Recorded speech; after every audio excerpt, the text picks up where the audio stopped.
Information, information का block है my dear friend, information का ब्लॉक। और दूसरा ब्लॉक का मतलब है क्लोज्ड, बंद कर देना, जिसको बदला नहीं जा सकता। एक ऐसा ब्लॉक जिसके अंदर इंफॉर्मेशन स्टोर्ड है और वो इंफॉर्मेशन बाहर से लॉक्ड है। एक बार जो इंफॉर्मेशन उसके अंदर आ गई, वो इंफॉर्मेशन को अब बदला नहीं जा सकता, चेंज नहीं किया जा सकता। केवल उसके बाहर एक पर्ची लगी हुई है, जिसको हम अपनी भाषा में बोलते हैं हैश कोड। हैश कोड लगा हुआ है, जिसके जरिए आप उसके अंदर क्या क्या डेटा स्टोर्ड है उसको केवल रीड आउट कर सकते हैं।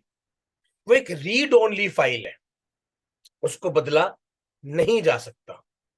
और दूसरा जो शब्द है चेन, उसका मतलब है ये कड़ी। जब एक ब्लॉक दूसरे ब्लॉक से जुड़ता जाता है और वो चेन बनती जाती है, दैट इज कॉल्ड ब्लॉकचेन। ये मीनिंग है हमारे शब्द का। अब इस शब्द का ये मीनिंग क्यों दिया गया? क्योंकि हम बोलते हैं ब्लॉकचेन बहुत ही सिक्योर है, ब्लॉकचेन बहुत ही सिक्योर है, ब्लॉकचेन बहुत ही सिक्योर है। क्यों सिक्योर है माय डियर फ्रेंड? क्योंकि ब्लॉकचेन एक डिसेंट्रलाइज्ड डिसेंट्रलाइज्ड कॉन्सेप्ट है। अब हमें इस बात को समझना जरूरी है कि आखिर डिसेंट्रलाइज्ड होता क्या है। बहुत सारे लोग मुझसे आके पूछते हैं, सर मीथर का प्रोजेक्ट सेंट्रलाइज्ड है या डिसेंट्रलाइज्ड है? माय डियर फ्रेंड, सारे के सारे प्रोजेक्ट्स सेंट्रलाइज्ड ही होते हैं, ब्लॉकचेन डिसेंट्रलाइज्ड होती है। मीथर का जो प्रोजेक्ट है वो सेंट्रलाइज्ड है, मगर जब आप एमकॉइन को ब्लॉकचेन से लेके जाते हैं और ब्लॉकचेन के ऊपर जो इंफॉर्मेशन स्टोर्ड होती है वो ब्लॉकचेन डिसेंट्रलाइज्ड है।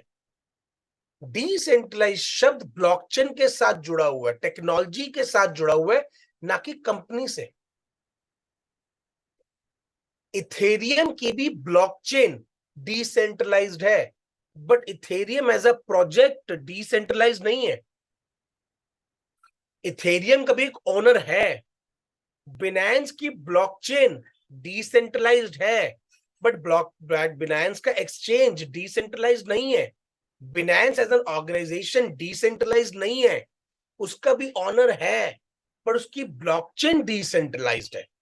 डिसेंट्रलाइज्ड होने का मतलब यह है कि डेटा एक जगह पे स्टोर्ड नहीं है, डेटा मल्टीपल नोड्स में स्टोर्ड है, जिसको कोई भी इंडिविजुअल व्यक्ति, कोई भी एकाधिकार के चलते उसका दुरुपयोग नहीं कर सकता।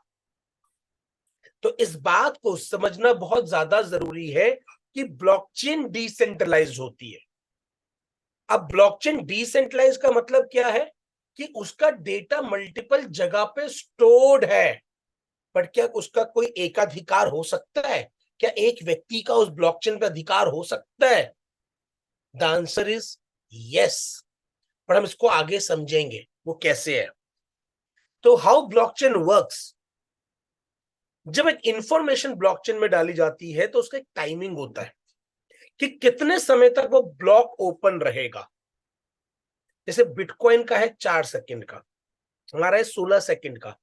कितने समय तक वो ब्लॉकचेन का जो है वो ब्लॉक ओपन रहेगा, उतने सेकंड में जो भी इंफॉर्मेशन उसके अंदर आ रही है वो इंफॉर्मेशन उसमें स्टोर करने के बाद उस सेकंड के बाद उस इंफॉर्मेशन को बंद कर दिया जाता है और उसके बाद एक अगला ब्लॉक उसके साथ कनेक्ट हो जाता है। कुछ सेकंड के लिए ओपन हुआ, उसमें कुछ ट्रांजैक्शंस हुई, वो ट्रांजैक्शंस के साथ वो ब्लॉक बंद कर दिया गया। उसके बाद नया ब्लॉक जुड़ गया, एक और नया ब्लॉक जुड़ गया, एक और नया ब्लॉक जुड़ गया और एक और नया ब्लॉक जुड़ गया।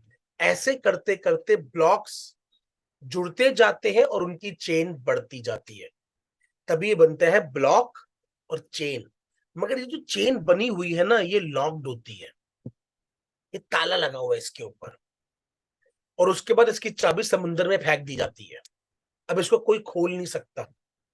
नो वन, इवन जिसने ब्लॉकचेन खुद बनाई है इवन जिसने ब्लॉकचेन खुद बनाई है वो भी ओपन नहीं कर सकता। My dear, just give me moment, एक वेरी इंपॉर्टेंट फोन आ रहा है तो जल्दी टाइम पे आता नहीं है, तो I need to take that call, just give मी।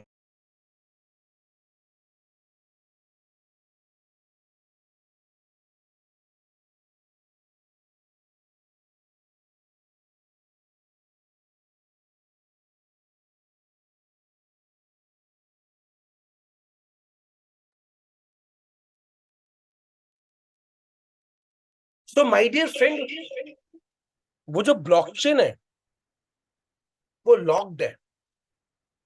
वो ब्लॉकचेन जो है वो डिसेंट्रलाइज्ड है। वो किसी के एक अधिकार में नहीं है माय डियर फ्रेंड, वो किसी के एक अधिकार में नहीं है। आगे चलते my dear friend. Record information of transactions. अब ब्लॉकचेन का काम क्या है? ये इंफॉर्मेशन का रिकॉर्ड रखता है। बिल्कुल देसी भाषा में बोलूं तो माय डियर फ्रेंड ये बही खाता है। पुराने जमाने में मुनीम के पास होता था जो सारा रिकॉर्ड रखता था, वो बही खाता है। पर वो बही खाता किसके एक अधिकार में होता था? एक मुनीम के। वो उसको एक्सेस कर सकता था, केवल एक व्यक्ति ही उसको एक्सेस कर सकता था, केवल एक व्यक्ति ही उसको देख सकता था। ठीक है माय डियर फ्रेंड। मगर ब्लॉकचेन की अगर हम बात करें तो ब्लॉकचेन को आप दुनिया भर से कहीं पर भी उसको रीड आउट कर सकते हो, उसको देख सकते हो, उसको चेक कर सकते हो। यानी कि उसमें होने वाली ट्रांजैक्शंस पब्लिक डोमेन में है। इसमें लिखा गया बही खाता पब्लिक डोमेन में नहीं है, कोई नहीं पढ़ सकता इसको। पर ब्लॉकचेन पे होने वाला बही खाता जो है वो पब्लिक डोमेन में है my dear friend, public domain में है, पब्लिक डोमेन के अंदर है। इसी वजह से माय डियर फ्रेंड ये डिसेंट्रलाइज्ड कहलाया, can be accessed bye anyone around the globe. और ये जो डाटा है केवल एक जगह पे स्टोर किया जाता है बही खाते में, इसमें ये मल्टीपल जगह पे स्टोर किया जाता है। मल्टीपल जगह पे स्टोर किया जाता है, इसका मतलब है डिसेंट्रलाइज्ड है। और क्योंकि ये दुनिया में कहीं से भी एक्सेस किया जा सकता है इस डेटा को, इसीलिए माय डियर फ्रेंड इसको डिसेंट्रलाइज्ड बोला गया है। आगे चलते हैं। अब तीन टाइप की ब्लॉकचेन होती है my dear friend, public blockchain, hybrid blockchain, private blockchain and consortium blockchain. अगर हम एक ब्रॉड कैटेगरी में बात करें तो दो तरह की ब्लॉकचेन है, परमिशनलेस और परमिशन। परमिशनलेस क्या है? जिसको चेक करने के लिए आपको कोई परमिशन की रिक्वायरमेंट नहीं है, आप जाकर उस पर डेटा चेक कर सकते हैं। परमिशन ब्लॉकचेन का मतलब क्या है?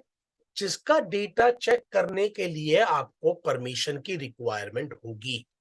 अब इस बात को समझिएगा माय डियर फ्रेंड, बहुत से लोग फील्ड में अदर ऑर्गेनाइजेशंस वाले जहां पर कंपनी ट्रेनिंग पर फोकस नहीं करती हैं, इस बात का भी मिथ बनाकर फैलाते हैं कि ब्लॉकचेन सारी की सारी जो होती है वो परमिशनलेस होती है।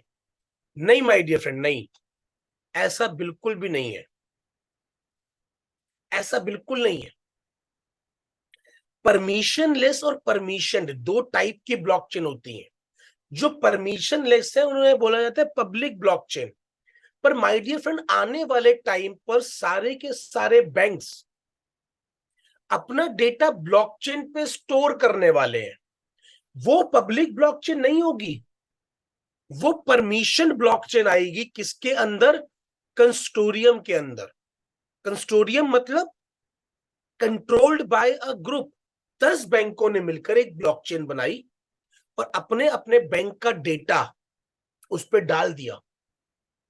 वो जो है क्या होगी? कंस्टोरियम ब्लॉकचेन होगी, मैनेज्ड बाय अ ग्रुप। अब इसको इस बात से समझिए, मान लीजिए आपने एक बैंक से लोन लेकर डिफॉल्ट कर दिया। आपने एक बैंक से कोई लोन लिया था और आपने वो लोन चुकता नहीं करा। अब आप दिल्ली में आपने एक बैंक से लोन लिया और आपने चुकता नहीं करा। 5 साल बाद, 10 साल बाद आप शिफ्ट हो चुके महाराष्ट्र में। महाराष्ट्र के अंदर आप किसी और बैंक के पास जाते हैं। आपने आईसीआईसीआई बैंक से लोन लिया था, आपने चुकता नहीं करा। आप गए 10 साल बाद, 10 साल बाद आप बैंक ऑफ महाराष्ट्र में चले गए या एचडीएफसी बैंक में चले गए कि मुझे लोन लेना है, आप अपनी फाइल लेके गए। अब वो 10 साल बाद भी उनको पता लग जाएगा कि पास्ट में आपने आईसीआईसीआई बैंक से एक लोन लिया था जिसको आपने चुकता नहीं किया था, जिसको आसान भाषा में या डेली यूज की भाषा में बोलते हैं सिबिल स्कोर। उसमें सारा डेटा है, आपका कितने क्रेडिट कार्ड चल रहे हैं, आपके कितने बैंक अकाउंट चल रहे हैं, किस बैंक अकाउंट पे कितना कितना लोन चल रहा है, कितना आपने चुकता कर दिया, कितना नहीं चुकता किया, कितनी ईएमआई आपकी बाउंस हुई है, ये सारे के सारे बैंकों के पास डेटा है। यानी ये क्या है, दे आर ऑलरेडी कनेक्टेड। मगर इसको चेक कौन कर सकते हैं, केवल वो जिसके पास इसकी परमिशन है। आज वो डेटा ब्लॉकचेन पे नहीं है, आज वो वेब 2 पे है, हम वेब 3 की बात कर रहे हैं।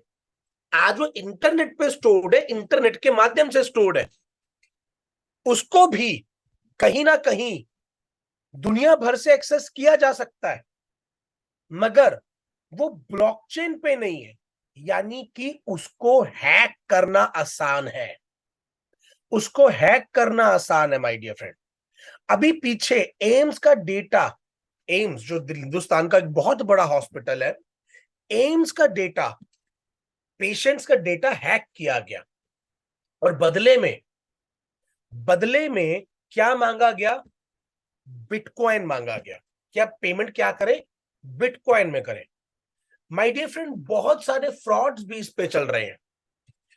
कई आपको कॉल्स आएंगी, उनको बोलेंगे कि भाई हमने आपकी जो है फेसबुक अकाउंट हैक कर लिया है और आप हमारे पेमेंट क्या करो, बिटकॉइन में करो, अदरवाइज हम आपके फेसबुक अकाउंट के ऊपर न्यूडिटी या कोई वल्गर चीजें डाल देंगे। माय डियर फ्रेंड, यानी कि जो इंटरनेट पे डेटा रखा हुआ है, भले ही वो आपस में कनेक्टेड है, मगर उसको हैक किया जा सकता है। पर ब्लॉकचेन के ऊपर रखा हुआ डेटा हैक नहीं हो सकता, ब्लॉकचेन के ऊपर स्टोर्ड डेटा हैक नहीं हो सकता माय डियर फ्रेंड, वो हैक नहीं किया जा सकता।